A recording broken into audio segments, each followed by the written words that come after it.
Good morning. My name is Becki Young, and I am here with my colleague Aurore. Aurore, I'm going to ask you to unmute yourself and pronounce your name since you will do a much better job than I will. Good morning, everyone. My name is Aurore le Roy de la Chohiniere, and I am a law clerk and French trainee attorney with Grossman Young and Hammond. We're very happy to be here with you today to talk about extraordinary ability visas. And this webinar is being done in collaboration with the French American Chamber of Commerce. We also partner with the Restaurant Association of Metropolitan Washington. So we imagine that we have some folks here with French connections as well as restaurant connections. And so we'll try to there might be specific parts of the presentation that are tailored to you, but we do definitely want to hear from you, to answer questions. If you would like to put questions in the chat during the presentation, we'll do our best to answer them, and we promise to also leave time at the end for questions. So with that, let's get started. So we're here today to talk about extraordinary ability visas. And if you know about US immigration, you know that there are lots of different types of visas. We call it an alphabet soup. So they start with the letter A and go on up through the alphabet. And today we're going to be talking about the O visas, as well as extraordinary ability green cards, which are EB1 green cards. And we'll also talk about national interest waiver, which is sort of similar to the extraordinary ability. So that's our focus today. If you listen to this webinar and your conclusion is this doesn't apply to me or this doesn't apply to my workers, never fear. There are lots of other options available to you, but we wanted to talk about these, particularly if anyone is familiar with H-1B visas, which are sort of the primary visas that are used to bring professional workers to the United States. They've become really cumbersome. They're subject to a quota, and you have to participate in a lottery to get them. And this year, the chances of getting them were really, really low. Like, I don't know, maybe 1 in 6 or something like that. So the H-1B is not a great option for businesses that have to participate in the cap. I mean, there are still obviously, many, many businesses that use them, but we often get businesses that come to us or individuals who didn't get an H-1B and want to look at other options. So this is a great option. It also can be an option from the outset. Some people don't consider the H-1B at all, but I just mentioned that because I think that's been a big impetus this year, is people who couldn't get H-1B and wanted to see what their options are. So with regard to self-sponsorship, so this slide mentions that most visas do require an employer sponsor. There are a few visas that do allow for individuals to sponsor themselves. The main one, which we're not talking about today, is the investor visa. And our firm actually just did a webinar about investor visas around a month ago. So that's posted on our blog if you're interested in learning more about investor visas and green card. That is a self-sponsorship option. In the O1 category, technically self-sponsorship is not allowed. However, an O1 could be filed through an agent. So an agent could be sort of traditionally, like if you're an actor or someone who has, a traditional agent, that could be your agent. But the law actually allows anyone to be an agent. So, we've had a restaurant serve as an agent for somebody, even if that person was not working solely for the restaurant. There are lots of different scenarios with agents. And so that could be a good option if you qualify for this visa, but you're not intending to work full-time for a single employer. So the O1 has a lot more flexibility in that regard than other types of visas. And a lot of people are interested. Also, when we get to the green card, the EB1, which is the counterpart to the O1, that does explicitly allow for self-sponsorship, as does the national interest waiver. So a lot of people come to us, they're very interested in those options. The green card is a much longer and more expensive and more time-consuming process than the short-term visa. So a lot of times somebody will be here on a short-term visa and they want a green card, but their employer doesn't want to sponsor them. So in these two categories, if you qualify, you can sponsor yourself, which is nice. So in this webinar, we're going to talk about the extraordinary ability visa categories. And we're specifically going to focus on O1 visas and green cards. I'll talk a little bit about the difference between O1A and O1B. There's a lot of lingo in immigration law. So we have H1B and O1B and O1A, O2, O3. So we'll talk a little bit about what is an O1A versus an O1B. We'll talk about expert opinion letters, and we'll actually talk about evidence in general, sort of putting together a case for extraordinary ability, and expert letters are one of the most important components of that. So in a case for someone in business or science, the expert letters are actually really intense and have a lot of information. In the case of someone who's an artist or a restaurant, a chef, a sommelier, the letters are a little more concise, but these expert letters are really often the crux of the case. They're very important. So we'll talk about what makes a good expert letter, who should you ask for an expert letter, etc. We'll cover which category you should apply in. So after we've sort of introduced you to the categories, we can give you some tips and tricks about which categories are best. And then thinking about moving from a visa to a green card. So let's go ahead.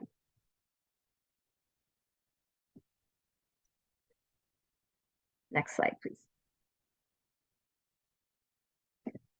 So the first visa we're going to talk about is the O1B. So this is for artists, and artists include, visual artists, filmmakers, etc. That was actually a separate category for film and television. But anyway, artists, painters, musicians, etc.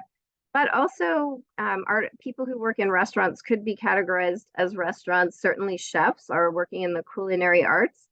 But also, you can make an argument if someone's in a creative profession, there may be an argument that they are an artist. So if somebody is purely a business person, they're the controller for a company, that's probably not an artist. But if someone is arranging catering for a restaurant, I'm using a lot of restaurant examples again because we have a lot of restaurant association folks on this call. So creative professions can be categorized as art, and there's a real benefit to doing that because the O1A visa requires that you're one of the handful of those who have risen to the top of your field worldwide. So that's a pretty strict standard.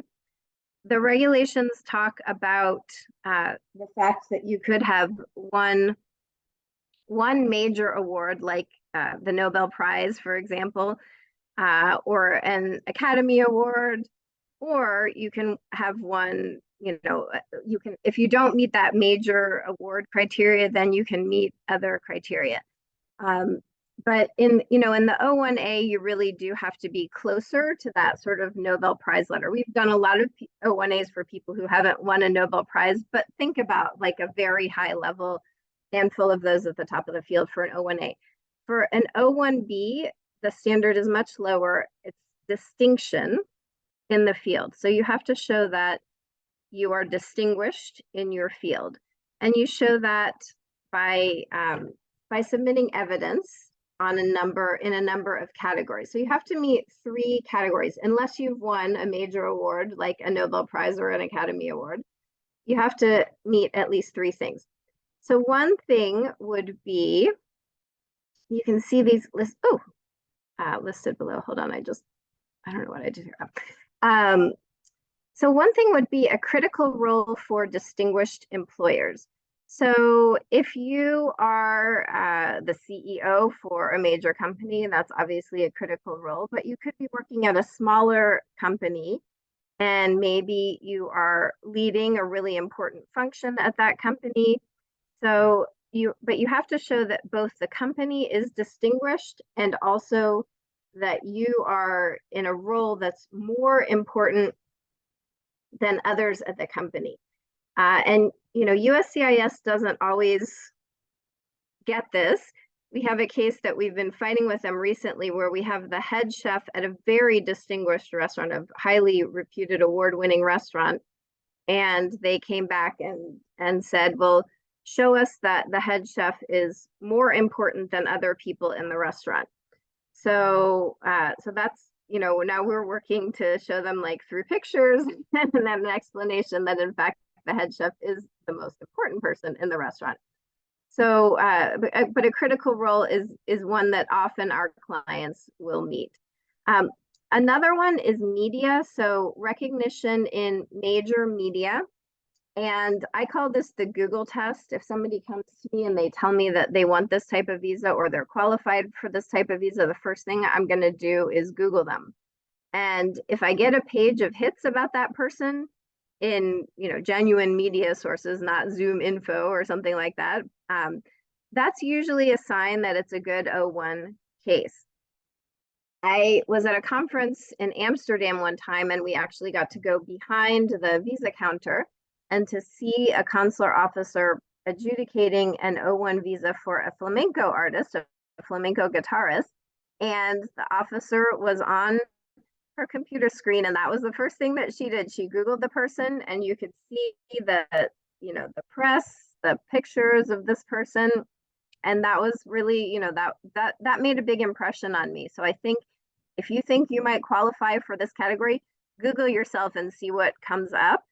And if you don't have a page of Google hits about yourself, there are ways to get more media, but we would generally, unless a client comes and they have they meet a lot of other categories, we would generally tell someone to work on getting more media in order to build a portfolio and qualify for this visa. So critical role, media.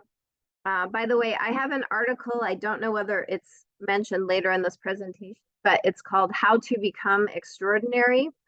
And it is on our website. You can Google How to Become Extraordinary and my name, you'll find it. It talks about ways to build your portfolio if you are close to qualifying for an O1, but not quite there yet. So media is a good one. Critical role.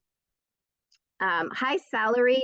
That one also is really tough. USCIS is pretty finicky about what they consider a high salary. So I had a guy who in Venezuela who made, like $2 million, and they said, well, that's not high, maybe in the United States for he was a consultant, but in Venezuela, it was a lot of money. So there's a lot of evidence and argument that has to go into what might seem obvious. So high salary is one that we don't usually try to depend on. If we can meet 3 other criteria besides high salary, we do, but high salary is an option. And then we have lead or starring participant in distinguished productions or events.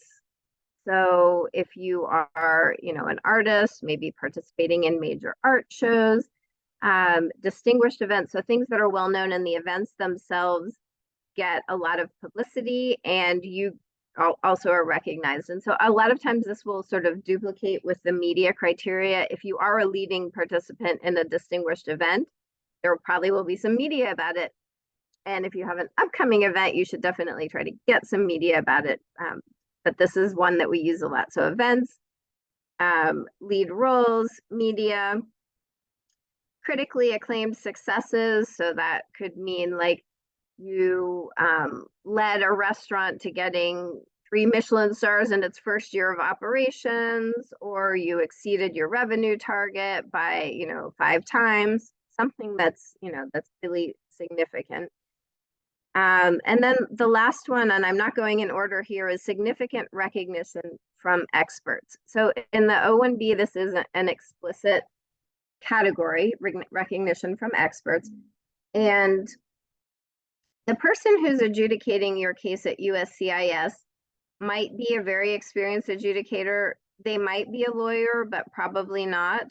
They may not know anything about your industry. And so it's really important. The one thing I always tell people is letterhead matters here. So rather than getting a letter from someone who is, very obscure at the top of your field, and everyone in your field knows that person, I would always go for a letter on recognizable letterhead. So, Microsoft, ABC, CB. I don't know, actually, do people even know what ABC and CBS are anymore? Netflix, like major brand names, if you can get letters on letterhead that's recognizable, that's going to go a long way because that's the first thing that the examiner will see. And then, in the O1B cases, we keep things pretty pithy, but we try to hit on which criteria the person meets. So if the person has a lot of media, we'll mention that in the expert letter. If they have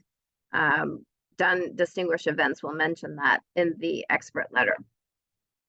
So let's see, what else do I want to tell you about O1B? So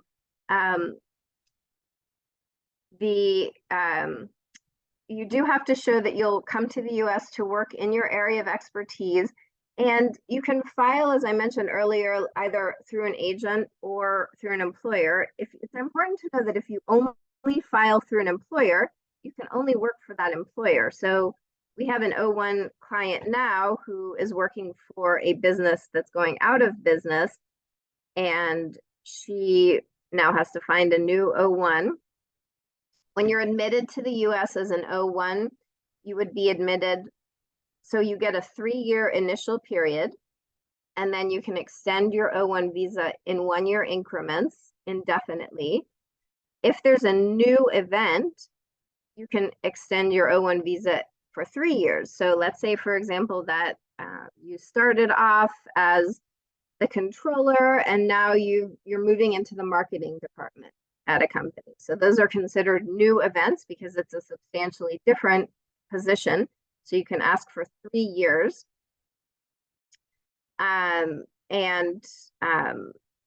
That is, I think, all that I wanted to say about O1B. So Aurore, if you will take us to the next slide, please. So you can see that the criteria for the O1A are a little bit different than the O1B criteria. And it is important to note there's a catch-all category. So for both the O1A and the O1B, if you don't meet these specific criteria, but you've done something else that's really extraordinary, you can include that. So associations in the field that demand outstanding achievement of their members. So that might not be an O1B criteria, but if you are an artist who meets that, you could include that. And, people will say, well, I'm a member of the American Immigration Lawyers Association. Well, to be a member of the American Immigration Association of ALA, you need to pay a $500 fee and you need to be a member of the bar. So that does not require outstanding achievement. But if there's an organization where you have to be vetted by a jury to join, then that could definitely be a possibility. Judging the work of others. So this definitely comes into play for O1B artists who serve as the judge of work of others. We've had people who judged hospitality students, who were thesis advisors or something like that, who judged hospitality competitions. We've had judges on reality TV shows for chefs and things like that. So judging the work of others is a possibility. Contributions of major significance. So if you're a scientist, that might be something that you've patented, some sort of unique discovery. We did have a client who created sort of a proprietary system. That client put into place a butler program at a hotel. And so the hotel had not had a butler program previously.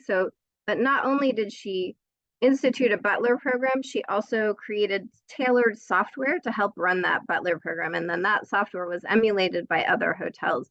So that was considered a business-related contribution of major significance. Authoring articles, so that also counts for O1B. Usually the articles are about you, but they could be by you. And that's a good one. It's much easier to write an article than to get somebody to write an article about you. So if you're having a hard time getting publications, about you. You can do publications by you. And I had a client one time who had to go home for a few years. And so he started writing a column. He was an expert in entrepreneurship. He started writing a column on entrepreneurship in his home country in a major newspaper. And so by the time he came back to the US, he had dozens of these columns, which we included as one of the criteria. Leader critical role, high salary. So, again, these are similar, but not the same. And I see here that we're saying no offer of employment or labor certification is required. So I do want to clarify that there has to be, for the O1 as opposed to the green card, there does have to be either an offer of employment or there could be an agent. Also for these categories, you could be a contractor. So you're not required, unlike certain visa categories where you have to be a W-2 employee, an O1 can be employed as a contractor. And O1 doesn't have to get paid. I mean, almost all the O1 cases that we've done are paid work, but I had a case once where the client had a famous chef friend who came from France to consult in his restaurant, and they went way back. The chef was just coming to provide advice, and so we got him an O1 visa because he was going to be coming frequently, but there was no money exchange. So there's no specific compensation requirement. No requirement that you are an employee. I know what I wanted to say before, though. So if you are petitioned by an employer, you can only work for that employer. So, if you can be petitioned by an agent, that could be a better situation, because then if your employer goes out of business or you want to change employers, you don't have to file a new petition. So you still have to describe it properly, but the agent petitions give you a little more flexibility. And yes, we will definitely share the PowerPoints. Christina, our marketing manager who is with us, can disseminate the PowerPoints to the attendees of this call. Aurore, can you move to the next slide, please?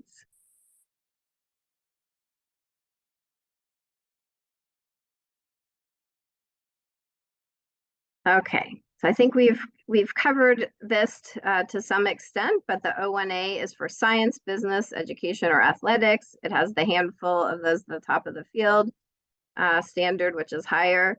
And then the O1B would be for artists, motion pictures, and TV, which includes many people in the hospitality industry. And here's the definition of distinction. We always include this in our cases. Before we did so, we would get a lot of requests for evidence from the Immigration Service asking us to show that culinary artists or other artists were one of the small percentage at the top of the field. But again, that's not required for O1Bs.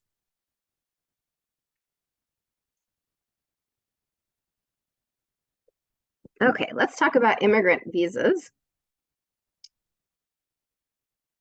So the O1s, as I mentioned, 3 years initial period, 3 years or the duration of the event, whichever is shorter. So if you're coming for employment for 3 years, you can get a 3-year O1. If you have an itinerary, so you're sponsored through an agent because you're going to do lots of different gigs, but you've got gigs lined up for 3 years, you can come for 3 years. But if you're only coming to film a TV show that's going to be filmed for 3 months, you can only get a 3-month O1 visa. So if you do want to stay in the US longer, again, it benefits you to try to line up some more activities. We have a question here. What type of visas would be required for an expert linguist, such as a certified court interpreter? So, I mean, first of all, I would say that those, if we're talking about O1, those would fall into the business category, which is handful of those at the top of the field worldwide. A linguist, like if a linguist came to me and consulted with me, the first thing I would look at would be an H-1B. If it is, I think a lot of high-level interpretation jobs do require a degree or its equivalent. So the standard for an H-1B visa is a job requiring a degree or its equivalent. So if you need a degree in Spanish to be a Spanish interpreter, or you need 12 years of experience in Spanish to be a Spanish interpreter, you could try an H-1B, but then you're subject to the cap. If you are working for a university, a nonprofit research organization, or government research organization, you could get a cap exempt H-1B, and then you don't have to worry about that quota. But a linguist is a difficult occupation, I think, to get a visa sponsorship, because the H-1B is going to be the best option. And after the H-1B, you could certainly look at the O-1, but you would have to show that you're one of the handful of those who have risen to the top of the field worldwide. So are you making a very high salary? Linguists, this is an issue that we see in restaurants a lot. Chefs often will get publicity. People who work in the front of the restaurant do not. So I haven't seen too much press about linguists in general. But it could, this could be a situation where if you are a linguist and you want to try to qualify for this visa, you could start a blog about, the work that you do. You could see if you could get interviewed or get publicity about translation work. Again, it may not be as sexy as some other types of, work, but in terms of getting major press about the occupation. But I think publishing is definitely something. I suspect that judging the work of others is something that, there might be an opportunity to judge, like competitions at universities or something like that. Peer review. So if you're a peer reviewer, so if you're an academic linguist and you're reviewing work in academic journals, that counts. I can't think of any other examples off the top of my head. I mean, let's see here. If there are prizes for interpretation, if there are interpretation contests, I haven't heard of that, but maybe there are. There might be associations for sort of like the creme de la creme.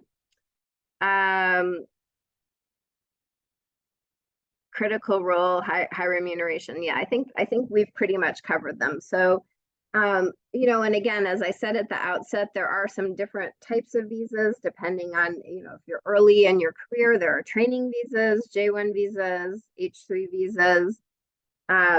If you're doing any sort of cultural interpretation, like court interpretation wouldn't count, but let's say that you were, I don't know, an ASL interpreter for some sort of cultural performance and you traveled with a troupe of ethnic dancers, you might be able to get like a cultural exchange visa.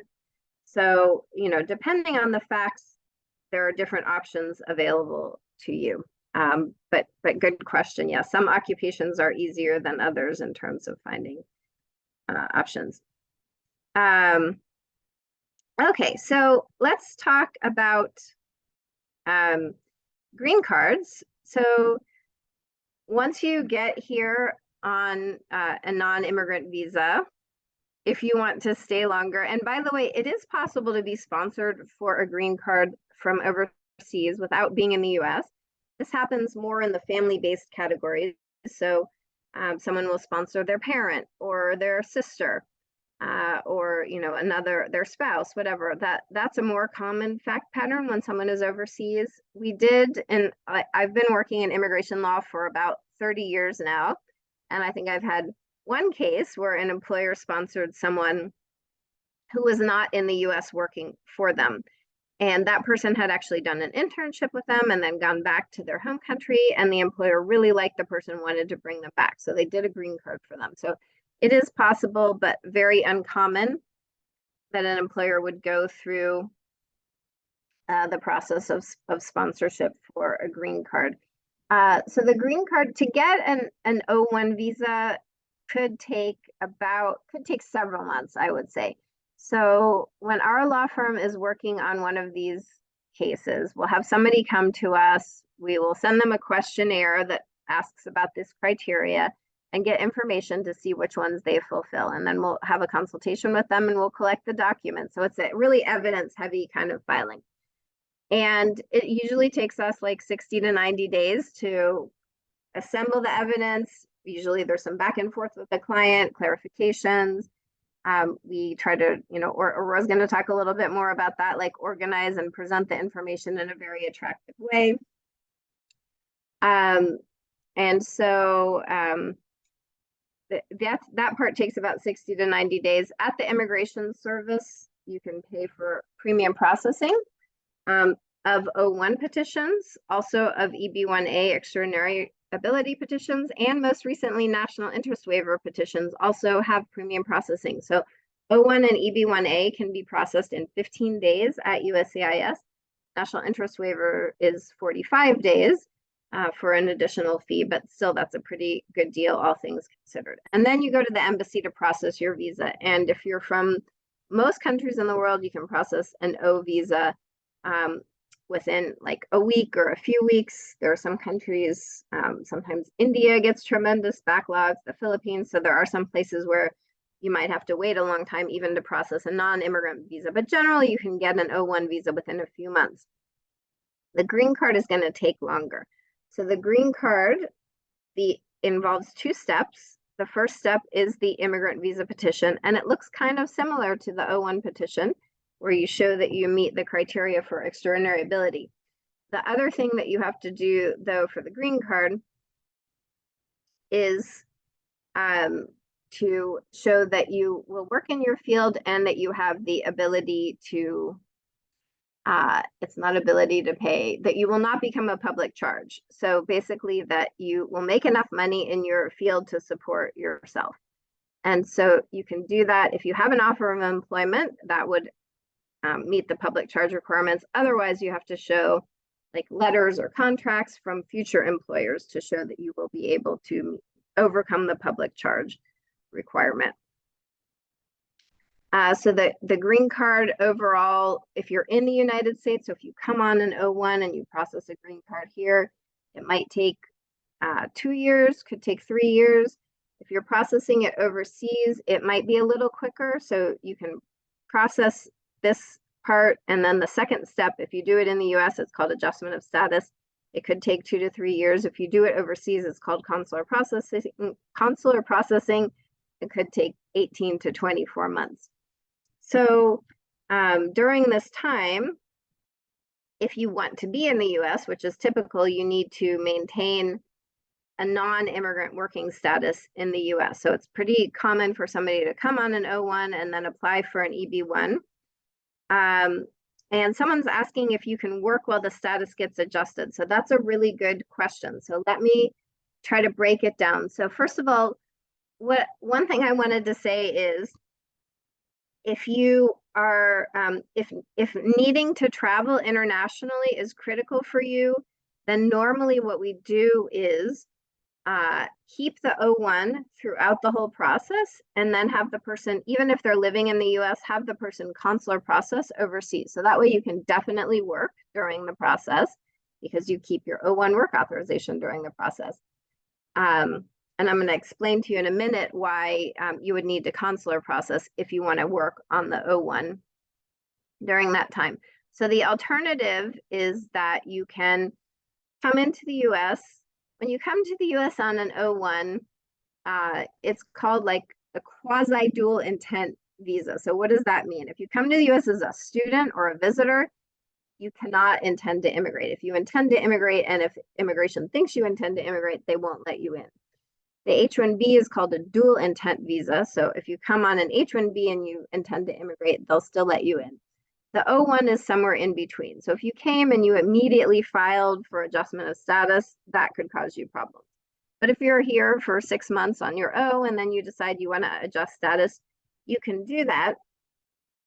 But once you file the adjustment of status, you cannot leave the US until you get a travel permit, which is called an advance parole. And that is taking about 9 months right now. So you should expect that after you file that, you can't leave for 9 months. So again, if international travel is critical to you, you should not adjust status. You should consular process.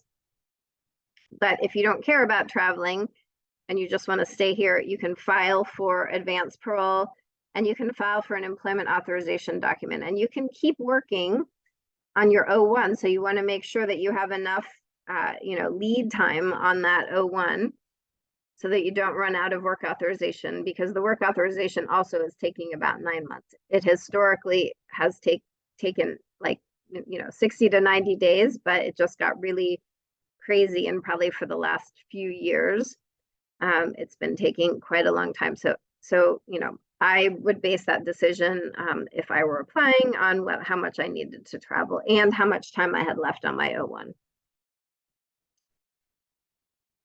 Okay, Aurore, can you move to the next slide, please? And I will just address this question. Is it a problem if I use an artistic name to sign my work? And the answer is you are going to have to connect yourself to your work. So, presumably there is a way to evidence that you are the person who's using that pseudonym. So, just like any other kind of evidence, you'd need to explain it and prove it, but not a problem. And, I think it's pretty common that somebody might use a pseudonym. Somebody's drawing on the presentation. It's not me. Somebody's asking how an LLC can sponsor an expert linguist that has a blog, certification, international reference, a polyglot, and many evidence of international linguistic achievement. So,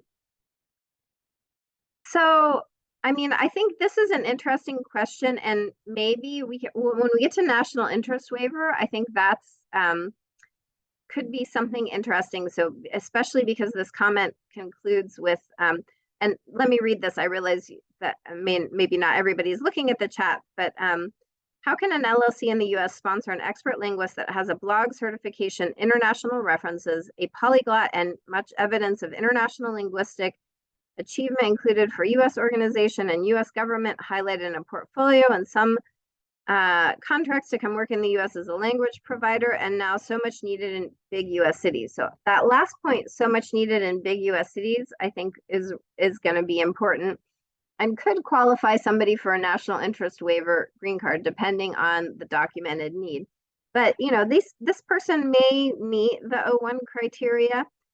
So the blog, the requirement is publications by or about you. Sometimes they do discount blogs, but I think as blogs become more common, they're more accepting of blogs, particularly if you can show that your blog has a very high readership or otherwise is distinguished. And we would definitely include that as a criteria. If if our client was publishing in a blog, we would include that as one of the criteria. The certification, if the certification requires, distinguished accomplishment. So for example, there are probably thousands of court interpreters in the United States. If all of them have to be certified, then that wouldn't count as a distinguished accomplishment, because to qualify for the O1, you have to be among the handful of those at the top of your field worldwide. But if it's a special certification, then that's different. And polyglot, actually, going back to the national interest waiver. So I had a case actually once for someone who was a polyglot and who was in charge of reviewing the international news in multiple languages for evidence of discrimination. They worked for against a certain group. So they worked for a nonprofit organization that fought discrimination against this group. And this person could read the news in like 6 different languages. And so we use that argument for the national interest waiver, that there are not so many people who can speak 6 different languages. And so this was, normally to get a green card, you have to test the labor market. And we argued that, you can't really test the labor market for that because it's such a unique skill. So that definitely could, like, this fact pattern is screaming national interest waiver to me. So we will get to the national interest waiver in a moment. Let's just touch briefly on the outstanding researcher. So I suspect there are not a lot of people in this group who are interested in this category, but just because we promised, we'll talk about it a little bit. So this could be someone who's an actual, scientific researcher in a research institute. Our firm represents a national laboratory, so we do a lot of outstanding research or green cards for them. But also somebody who is in a department at a company that does research. So you could be at Google or Microsoft. They have to be internationally recognized as outstanding in a specific field, 3 years teaching or research in that field, and then they have to have an offer of employment. So this is, if you are doing pure research and you're either at a research organization or in a research department of a non-research focused organization, this could be a good option.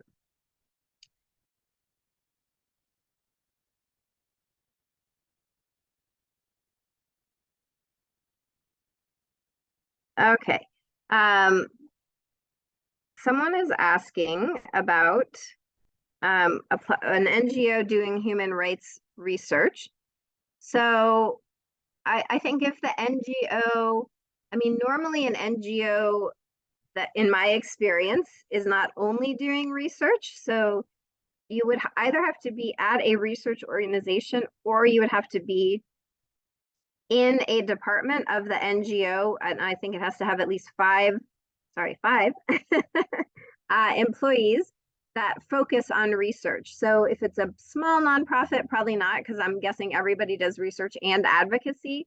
But if it's a larger NGO that has a department specifically focused on research, either basic or applied research, and there are 5 people working in it, then I would say that's definitely worth exploring. So let's move to the next slide, please. Okay, so let's talk a little bit about the national interest waiver. So for our linguist, I think this could be an interesting possibility. So for a green card, normally, as we talked about, there is a labor market test, but for a national interest waiver, basically you say this person is so unique and has skills that are so needed that we don't want to test the labor market. We shouldn't have to test the legal market. So you have to, the labor market. You have to show that 3 things. The first of all, that proposed endeavor has substantial merit and national importance. So, again, going back to the linguist, I would definitely argue that helping people to communicate and understanding each other has substantial merit. And also, if it's a court interpreter or other interpretation that's required, to keep our civic society functioning, national importance. We have courts throughout the country and all of them rely on interpretation. The second point is the person is well positioned to advance the proposed endeavor. So that might, again, be this person is a polyglot. They have certification, they have a degree, they're in a good position to serve the national interest. And then finally, that it would be beneficial to the US to waive the job offer. So this person offers something unique that can't be tested in the labor market, such as that they are a polyglot or maybe they speak a rare language or something like that. So I could totally see doing a national interest waiver green card for someone in that situation. And the legal standard, which we always fight with USCIS about, is more likely than not. So that's the preponderance of evidence. So this person is more likely than not to advance the national interest. Aurore, will you move to the next slide, please? Okay. I just wanted to touch base on pilots. I'm guessing we don't have pilots in this group, but who knows? This is just sort of a public service announcement. So we've been hearing for the past few years that pilots are automatically qualified for the national interest waiver. And that is simply not true. There's no special national interest waiver for pilots. If you are a pilot and you happen to meet all of those criteria that we just talked about, you could get a national interest waiver. But there seems to be a rumor that, like a widespread rumor, that pilots have some special consideration. And basically that's not the case. Aurore, if you will go to the next slide. And then I do, before you're going to talk to us about preparing a petition, I do want to address a few more questions. So This person says they're a French citizen, they're here on an I visa, but not allowed to work. They're a personal trainer and want to create a sport academy. So one thing I would look at would be the E2 visa, which is the treaty investor visa. And again, we have a webinar that we just did about a month ago that's on our website if you want to learn more about that category. That it requires, as the first step, that there's a treaty, a bilateral investment treaty between your home country and the US, which definitely there is between France and the US. Then it also requires that you make a substantial investment in the US. So that's an important point. You know, a lot of times people want to start like a knowledge business. They want to work from home and, you know, maybe have a computer and a desk, and they don't really need to invest a lot of money. So the e-visa is not intended for that type of business. It is intended for a business where there's a substantial investment. But, you know, depending on what type of capital investment is required for a sport academy, I would say that E2 visa would be the first place that I would go. And you can, if you have the funds to invest, you can invest them yourself, but you can also borrow the funds even from a US source. So if you have a great business idea and you don't have the money, if you can get a loan, the E2 would be an option. So that's, you know, again, this is self-employment that we're talking about. So really the E2, I think, is going to be for someone who wants to be self-employed and is from a treaty country, the E2 is probably the best option. One other question, someone says, can you apply for an O1B visa and do multiple activities, including music and baking? That sounds like fun. I would like to do those activities too. But the O1B visa does require you to work in your field of expertise. So, you know, if you were a musical baker, like, I don't know, you create original music and then you play the soundtrack in the background while you make baking videos or something like that. So if you're combining baking and music, yes, in your career, but if you have multiple talents, and, you know, again, I suppose it's an interesting question. If you had extraordinary ability in both of those fields, so you would have to be distinguished both in the fields of music and in baking. But if you were, you could potentially create a petition where you said that you were an expert in both fields and you intended to work in both fields. I mean, that's an interesting one. I'll tell you one anecdote, which is that we had a client who was in the hospitality industry, and he had the equivalent to a degree in culinary arts, restaurant management, I think, through years of experience. So he came here to work in a restaurant, but he also had an academic degree in architecture. And so after about 6 months, he contacted me and he said, I want to go work for this company that is making high-end furniture for restaurants. And I said, well, that's going to be a little weird for the immigration service that you came here as a chef or a restaurant manager, and now you want to be an architect or a furniture designer. But he was qualified for both. He did them sequentially. But you know, depending on the facts, you might be able to get an O1B visa to do both if you can prove that you're distinguished in both. And so with that, I will turn it over to Aurore. And I know we briefly introduced ourselves. I did want to mention that Aurore is a trainee French lawyer. So she has been with our firm in various capacities for some years now. And she lives in France. She works from France. And she is our French connection. So she's going to tell you about the work that she does in putting together very excellent petitions for our clients. Take it away, Aurore. Thank you, Becki. So in the next 10 to 15 minutes, I'll guide you through the steps for putting together a petition. And this involves first making sure your filing system is easy to use, also deciding which documents to include, third, figuring out the right quality for these documents, and also explaining what should be in the expert letters that we also call testimonial letters. And after that, we'll dive into the specific documents that you'll need for a hospitality petition before passing the floor back to Becki, who will talk about scientists' petitions. So first, here are some simplified tips for making it easier for the immigration examiner to review the petition. First, organize your documents. So arrange your documents neatly. For instance, you can use color dividers or pages with specific borders just to separate the different sections and make the petition easy to read.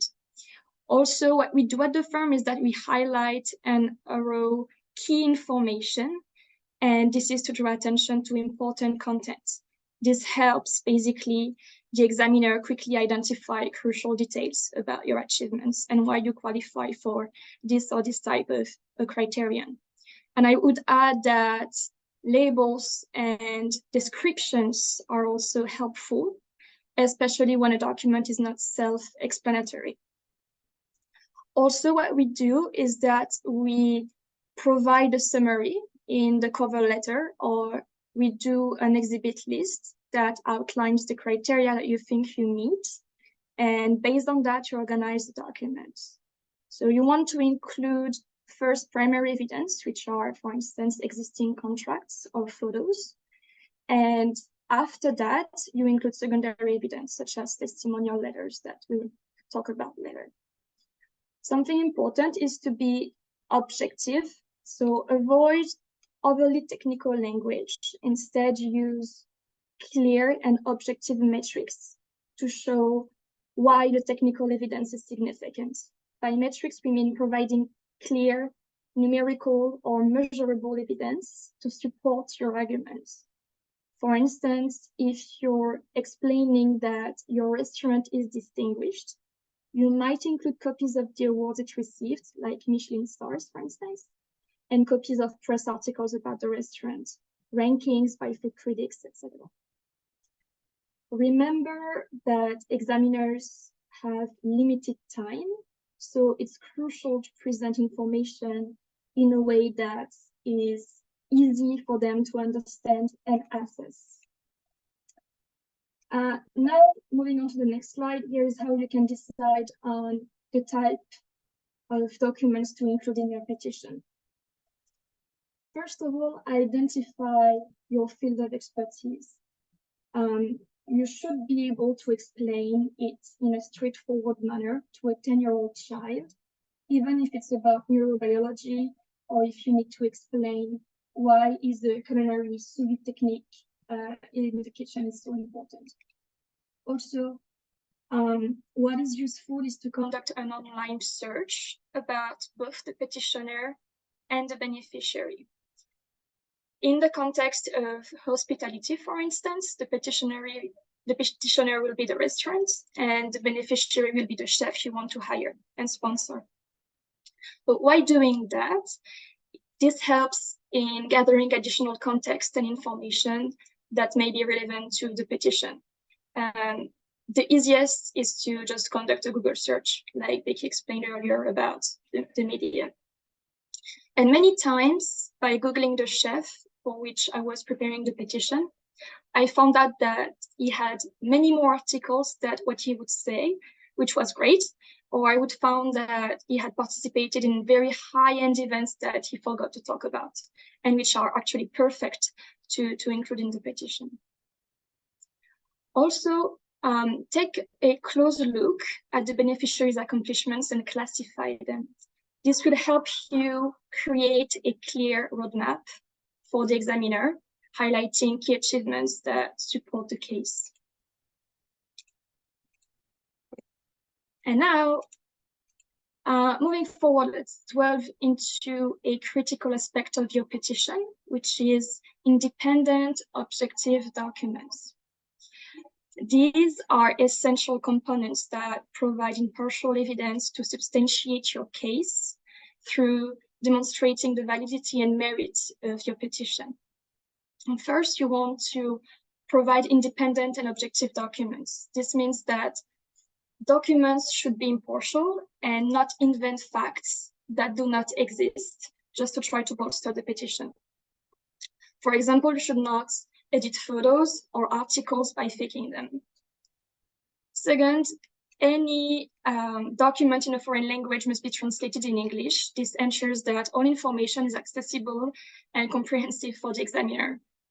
Fortunately, the translations do not need to be notarized, so you can do them yourself or request the services of a translation company. And now, finally, let's talk about the testimonial letters that we also call expert letters. We include expert letters in nearly all of our O1 petitions and sometimes even O1 petitions. So they provide validation of the beneficiary's extraordinary abilities or achievements by confirming their high level of expertise. In our practice, we typically include about 10 expert letters. The letters must be signed by recognized experts working in the same field as the beneficiary. A reliable gauge is to conduct a web search on the expert's name and verify if there are substantial articles about them. And if this criterion is met, it is likely that the individual is a suitable candidate to endorse the letter.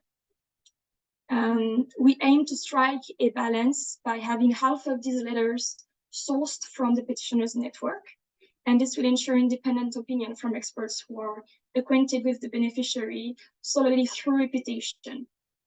And the remaining half of the letters are signed by the beneficiary's contacts, such as former colleagues, who are also acclaimed professionals, but who have had direct knowledge of his abilities and can speak of them. And here are some tips for writing a testimonial letter. They basically outline the beneficiary's specific accomplishments and add credibility to the petition. So you must ensure that the accomplishments are accurately and honestly represented. The expert letters should focus on matters that the expert can reasonably attest to based on their knowledge and experience, and this ensures that the information is credible and relevant. The letter must also include a short presentation of the expert, a short biography, explaining why he or she has the authority to issue such a letter. And importantly, you need to resist the urge to exaggerate the accomplishments or their significance.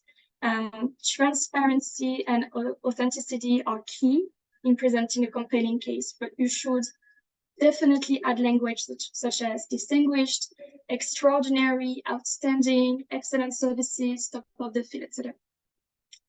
Also, you need to evaluate each piece of evidence critically. You need to ask yourself if it truly reflects the beneficiary's extraordinary ability. And advocate for angles that showcase the achievements in the best light possible, highlighting distinct aspects such as cooking for a product launch or leading a wine seminar can really enhance the case. And remember that the more details you provide and the more convincing you are. And regarding the format of the letter, as Becki mentioned, it is important that they are signed on professional letterheads. And now let's switch our focus on, on how we present supporting documents in hospitality cases. At the firm, we do work with a lot of chefs, sommeliers, and restaurant or hotel managers. So here is a non-exhaustive list of the documents that we like to include in the petition.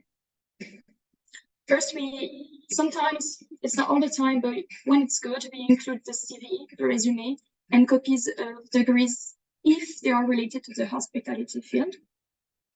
We also provide any existing contracts or endorsements, testimonial letters, along with the signed letters on letterhead.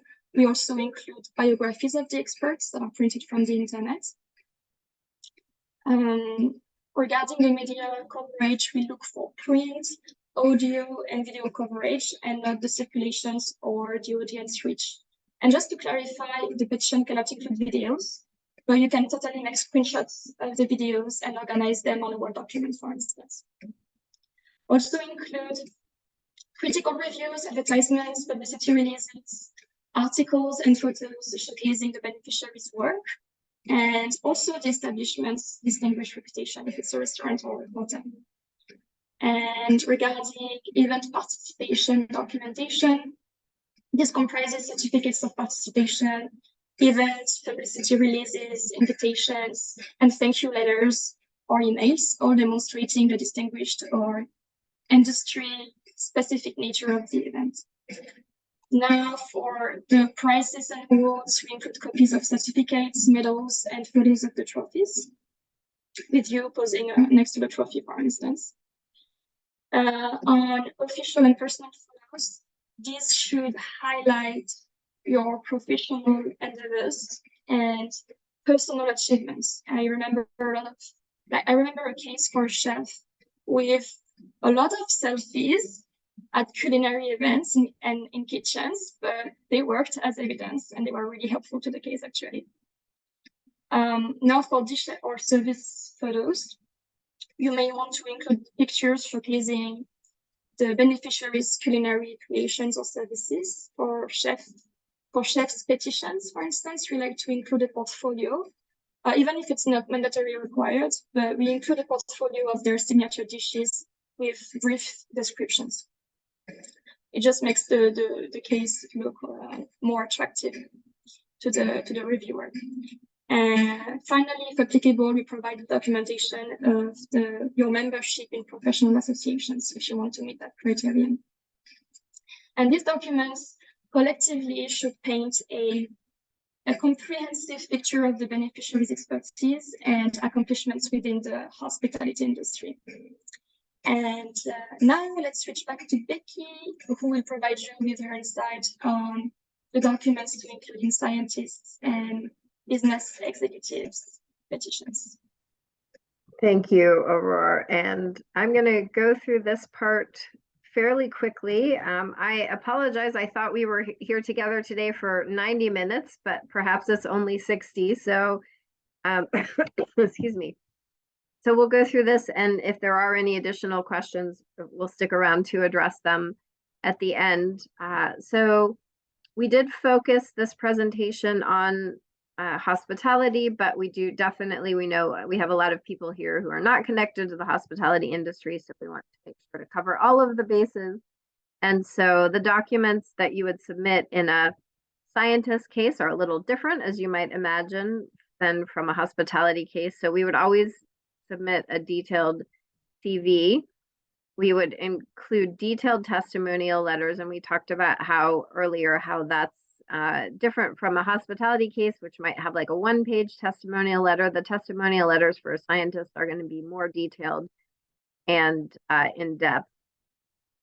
The academic credentials of the person, if they're an outstanding researcher, verification of their research experience about their employment, their publications, and patents. So for all of the publications, we include the first page of the publication. Obviously, we don't include the whole publication, or that would be a really big filing.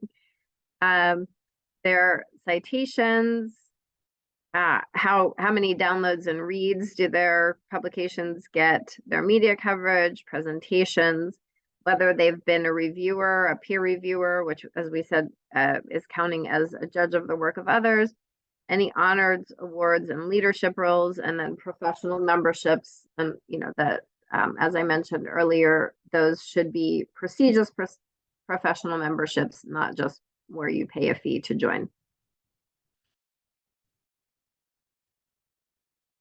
And then the last category is going to be the business executive. So we do quite a few of these cases as well for business executives that are not in hospitality. We work with a lot of startup businesses, so we do a lot of startup executives. So again, a CV would be critical. Testimonial letters, depending on whether the person is sort of in an easily accessible field. And I guess that's probably why in hospitality we don't provide such long letters, because everybody knows what a chef does. Most people know what a sommelier does or a restaurant manager does. But if you're in a really obscure field, some sort of cryptocurrency, maybe you need more detail in letters to explain it. If you are a business executive, but you work in a business that's really easily approachable, then maybe you don't need such long letters. For the business executive, we would also include academic credentials, their employment information, focusing on why they're key to the company, evidence of their speaking engagements, media coverage, leadership roles, awards, job offers to show how in demand they are, and any guest teaching they might have done in their field. And I think the last topic we're going to cover today is considerations when moving from a visa to a green card. So we've already talked about a few of those, but one thing we definitely want to touch on is changing from J status. So I know there are some people on this call who probably have experience with J status, and some people come on a J visa and they can get a green card without issue. But other people on a J visa are subject to what's called a 2-year home residency requirement. So there are 3 ways that you can become subject to a 2-year home residency requirement. And let's start maybe with what does that mean? So a 2-year home residency requirement means that if you get a J1 visa and you're subject to this requirement, you have to go back to your home country for 2 years before you can get an H visa, an L visa, or a green card. So one thing that a lot of J1s do is move to an O1 status, because the J1 does not prohibit you from getting O1 status or any status other than HL or a green card. So you could try some other status after your J, but you still have to fulfill that 2-year home residency requirement if you ever want to get a green card. So people will sometimes come on a J, move to an O, and then the requirement doesn't have to be fulfilled consecutively. So you could go back every summer for 8 years and fulfill it that way. So if you are subject to the requirement, you either have to fulfill it or waive it. And how could you be subject? So there are 3 ways. One is home country or US government funding. So if your J visa is government funded, you're going to be subject. The second is a foreign medical graduate. And then the third is what's called the skills list. So the Department of State publishes a list by country and by occupational category. And basically, if your home country wants you back, you're going to be on this list. So I haven't checked to see whether France is on the list. Aurore, I don't know if you know, but I'm willing to bet they're not even on the list at all.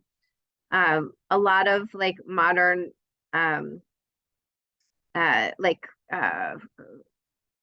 industrialized countries are not on this skills list, but there are a lot of countries that are on the skills list. And so if you're on the list, then you have to check to see whether your occupational category is on there. And if you're subject to the list, then you have these special considerations. So that's one thing to think about with a green card.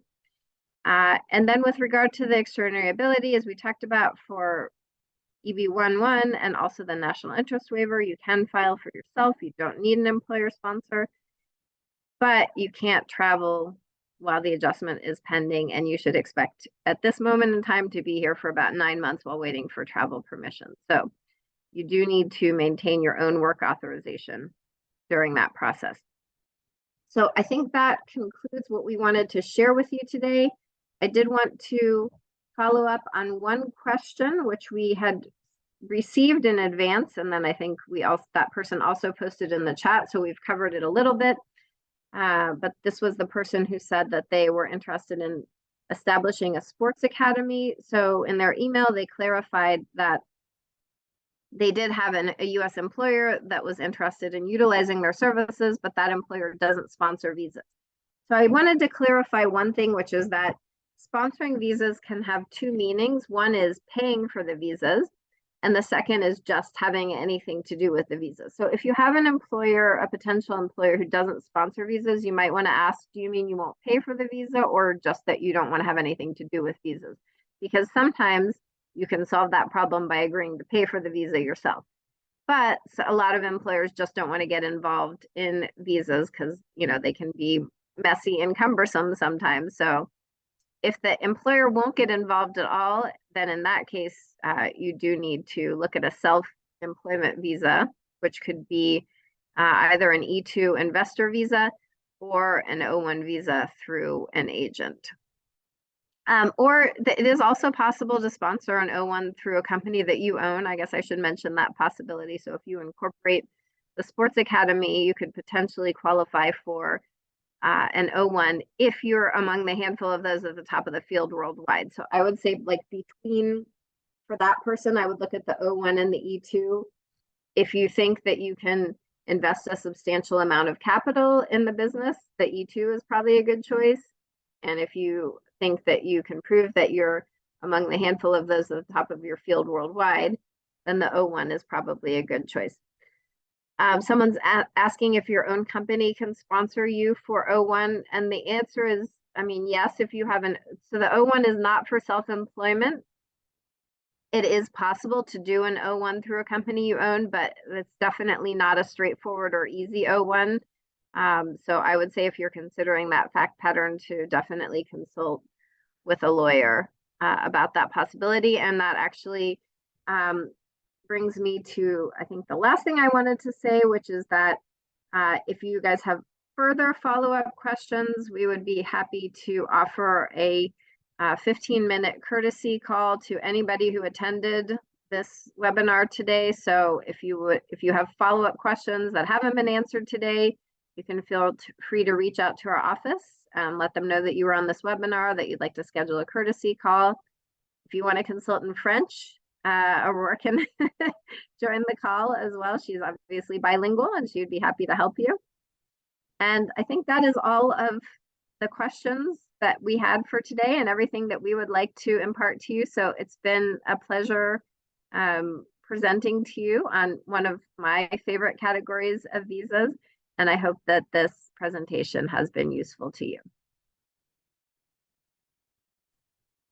Thank you very much, everyone. And we will stop here. Have a great day.